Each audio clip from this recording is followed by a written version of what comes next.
Let's bring in Naomi Schaefer-Riley, who is an education expert and frequently on this program. I don't think the teachers' union wants to go back to in-person learning. Do you? Gee, Stuart, I don't know what gave you that idea. I mean, I too am sick to my stomach, and I'm sick of all of this hypocrisy. I mean, there they are. Randy Weingarten is standing in front of 5 adults who are basically sitting on top of each other. They're about to eat, so Yeah. presumably take off their masks. But our kids can't do this. And by the way, the kids are the least likely to get COVID in any serious way, but they don't want to go back to learning. They don't want to go back to teaching. They don't want to do their jobs. And they're yelling at kids and yelling at parents about, how dare you criticize me? It is infuriating. Now, look at this. This is from the New York Times. The Times wants to know, does it hurt children to measure pandemic learning loss? Wait a minute, Naomi. Why can't we test to see if some kids have been left behind? Well, why can't we test? Why can't we find out? Look, Stuart, Americans are always going to be, highest. We want our kids to be highest in self-esteem, no matter what the cost in ignorance is. It's amazing. I mean, and of course, what will happen if we test is we will find out how bad remote learning was, how little teachers were doing their jobs, and how the kids, once again, who can least afford to be left behind, have been left behind by this lockdown and by the closure of schools.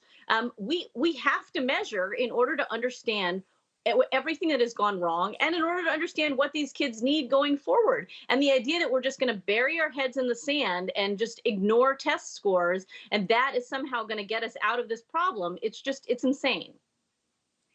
What do you think the proportion will be of kids who just walk away from, or are taken away from, the public school system by their parents? What proportion? Is it going to be 10%, 15%, 5%? What do you think it might be? Maybe a year or two from now.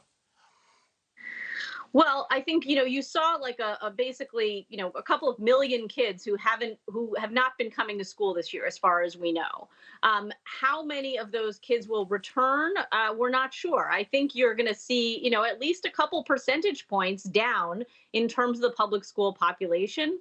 You've definitely seen a big surge, 10 or 15% in homeschooling. But again, only a certain groups of people can afford to be able to do that. If you do have a job, and you need that income in order to support your family, you can't be homeschooling. And similarly, who's going to be able to afford private schools as an alternative?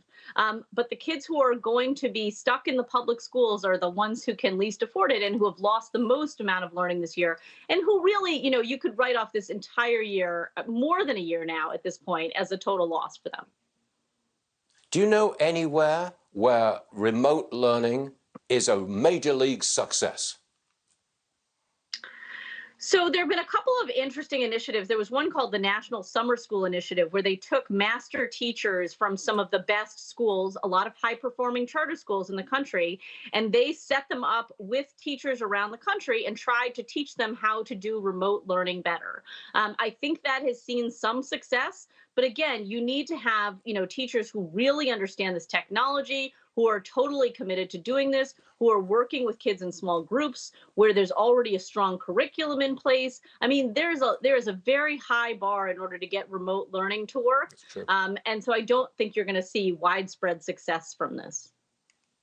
Okay, Naomi, come back and see us soon, please. This is an ongoing catastrophe, in my opinion. Naomi Schaefer-Riley, thank you very much indeed.